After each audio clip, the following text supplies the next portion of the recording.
இன்றைக்கி என்ன பார்க்க போகிற டாபிக்னா பேசிக் அக்கௌண்டிங் டெர்மினாலஜிஸ். அப்படின்னா அக்கௌண்டிங்கில் என்ன மாதிரியான ஒரு பேசிக் டேர்ம்ஸ் யூஸ் பண்ணுறாங்க, இம்பார்ட்டண்ட் டேர்ம்ஸ் அக்கௌண்டிங்கில் இந்த மாதிரியான வேர்டு யூஸ் பண்ணுறாங்க அப்படின்னா, ஃபஸ்ட்டு ட்ரான்சாக்ஷன்றது என்ன பார்த்தோம், அக்கௌண்டிங் சைக்கிள் ஐடென்டிஃபை தி ட்ரான்சாக்ஷன் பார்த்தோம். அப்போ ட்ரான்சாக்ஷன்னா என்ன? ட்ரான்சாக்ஷன்றது மணி இது இங்கே பாருங்கள், an activity which involves transfer of money or money worthன்றாங்க. ஒரு ஆக்டிவிட்டி இருக்கும், அந்த ஆக்டிவிட்டி எதை பேஸ் பண்ணியிருக்குன்னா மணி பேஸ் பண்ணி இருக்கும்ன்றாங்க. அது எல்லாமே ட்ரான்சாக்ஷன். அந்த மணி பேஸ் பண்ண ட்ரான்சாக்ஷன் கூட்ஸாக இருக்கலாம், இல்லை சர்வீஸாக இருக்கலாம், ஐடியாவாக இருக்கலாம். ஒரு பர்சன்கிட்டேருந்து இன்னொரு பர்சனுக்கு என்ன பண்ணுறோம், ட்ரான்ஸ்ஃபர் பண்ணுற மாதிரி இருக்கணும். அதான் from one person to another. Second cash ட்ரான்சாக்ஷன்லேயே கேஷ் ட்ரான்சாக்ஷன், கிரெடிட் ட்ரான்சாக்ஷன் இருக்குது. கேஷ் ட்ரான்சாக்ஷன்றது இம்மிடியேட் ஒரு பர்சன்லேருந்து, இப்போ ஃபார் எக்ஸாம்பிள் பர்ச்சேஸ் பண்ணுறாங்க கூட்ஸு அப்படின்னா கேஷ் பே பண்ணணும், பண்ணி கூட்ஸ் வாங்கிக்கிறாங்க, அதெல்லாம் கேஷ் ட்ரான்சாக்ஷன் வரும். அதை சொல்கிறாங்க கேஷ் ரிசிப்டா கேஷ் பேமெண்ட்டு இம்மிடியேட்டாக இருக்கும் ஒரு ட்ரான்சாக்ஷனில், அது கேஷ் ட்ரான்சாக்ஷன். கிரெடிட் ட்ரான்சாக்ஷன்றது அதுக்கு ஆப்போசிட்டு, கேஷு ரிசீவ் பண்ணுறது, பே பண்ணுறது எல்லாமே இம்மிடியேட்டாக இருக்காது. Not received or paid immediately, அதுதான் என்ன அப்படின்னா கிரெடிட் ட்ரான்சாக்ஷன். லேட்டாக paid later, received or paid லேட்டர்ன்றாங்க, அதுதான் கிரெடிட் ட்ரான்சாக்ஷன். அக்கௌண்ட்டுன்றது நம்ம பார்த்தோம். அக்கௌண்ட்டுன்றது அது ஐடென்டிஃபையிங், மெஷரிங், எதாவது ட்ரான்சாக்ஷன் ஐடென்டிஃபை பண்ணி கிளாஸிஃபையிங், இன்டர்பிரட்டிங், சம்மரைசிங், அதெல்லாம் பார்த்தோம். கம்யூனிகேட்டிங்னு சொல்லிட்டு அக்கௌண்டிங்கிறது ஒரு பேசிக் யூனிட் அப்படின்றாங்க. அதுதான் ஒரு பர்சன் ஐடென்டிஃபை பண்ணுறான், used for identifying person or items in accounting சொல்லியிருக்காங்க. இப்போது அதை மூணாக பிரிக்கிறாங்க அக்கௌண்டிங் ரூல்ஸு. பர்சன் பேஸ் பண்ணி, ரியல் அக்கௌண்ட் பேஸ் பண்ணி, நாமினல் பேஸ் பண்ணி.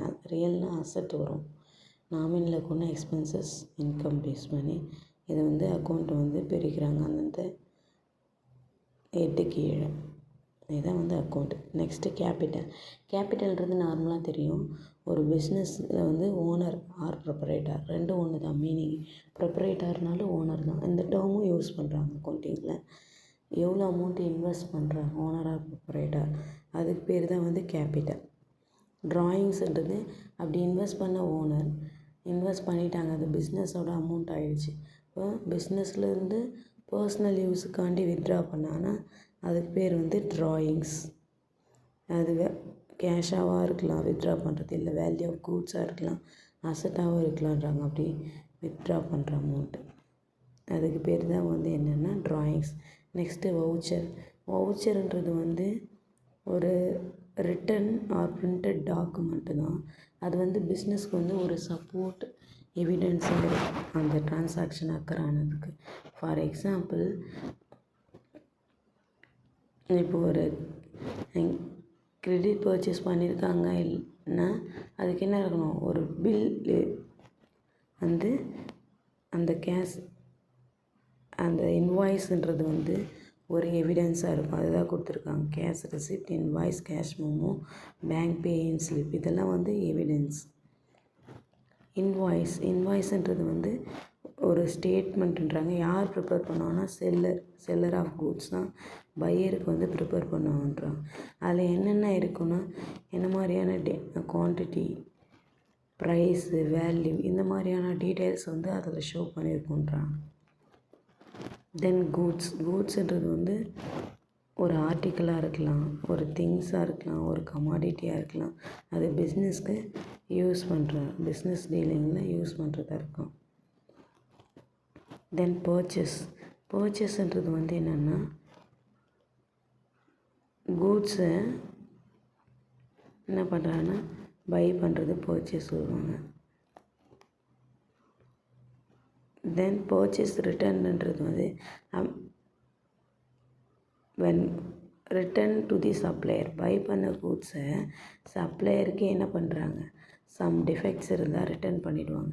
அதை வந்து பர்ச்சேஸ் ரிட்டனாக ரிட்டன் அவுட்வேர்டுன்றாங்க.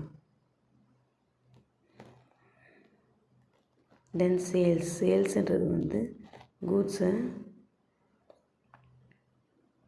விற்கிறது. அது எந்த பேஸ் பண்ணியிருக்கலாம்னா ரீசேல் பண்ணுறன்ற நோக்கத்தில் ஒரு கூட்ஸை வந்து என்ன பண்ணுறாங்க அதுக்கு பேர் தான் சேல்ஸு.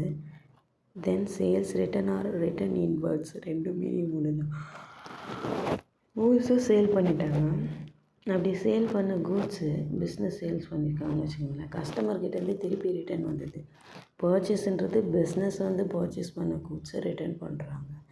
இது வந்து சேல்ஸ் ரிட்டர்ன்றது பிஸ்னஸ் சேல்ஸ் பண்ண கூட்ஸை என்ன பண்ணுறாங்க, கஸ்டமர் ரிட்டர்ன் பண்ணுறாங்க. அப்போது இன்வர்டு இது உள்ளே வருது, அது வெளியே போகுது. அதனால் அது பர்ச்சேஸு ரிட்டன் அவுட்வேர்டுன்றாங்க. சேல்ஸ் ரிட்டன் இன்வேர்டுன்றாங்க. தென் ஸ்டாக்குன்றது என்னென்னா பிஸ்னஸில் வந்து ஒரு பர்டிகுலர் டே வரைக்கும் என்ன பண்ணாது, விற்காத இருக்குது, அதான் சோல்டு கூட்ஸ். அதுக்கு பேர் தான் வந்து ஸ்டாக்ன்றாங்க.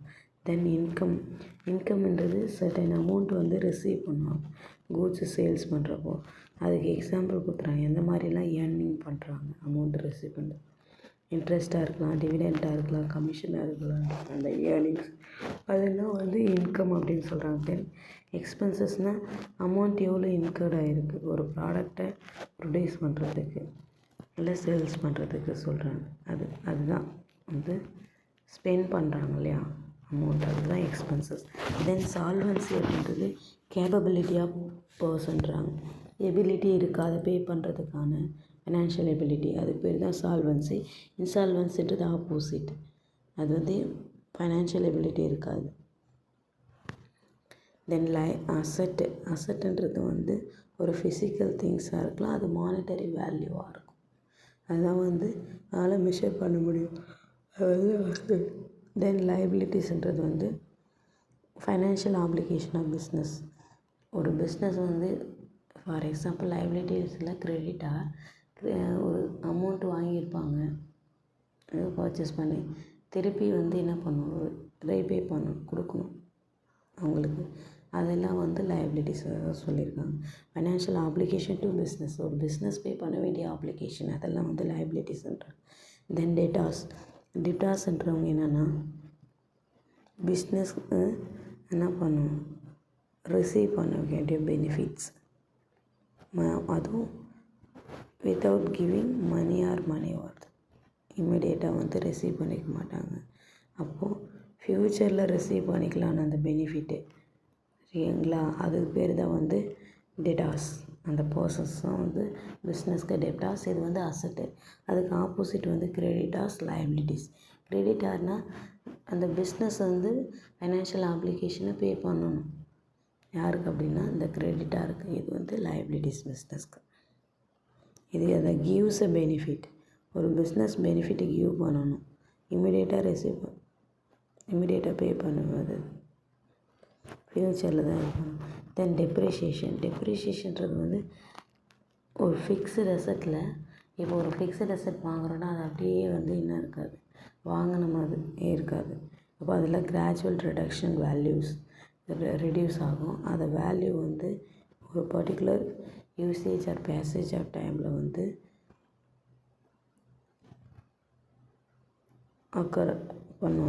என்டர் பண்ணுவாங்க எவ்வளோ அமௌண்ட் ஆஃப் ஒரு வேல்யூ வந்து ரெடியூஸ் ஆச்சுன்னு, அதுக்கு பேர் தான் வந்து டெப்ரிஷியேஷன்.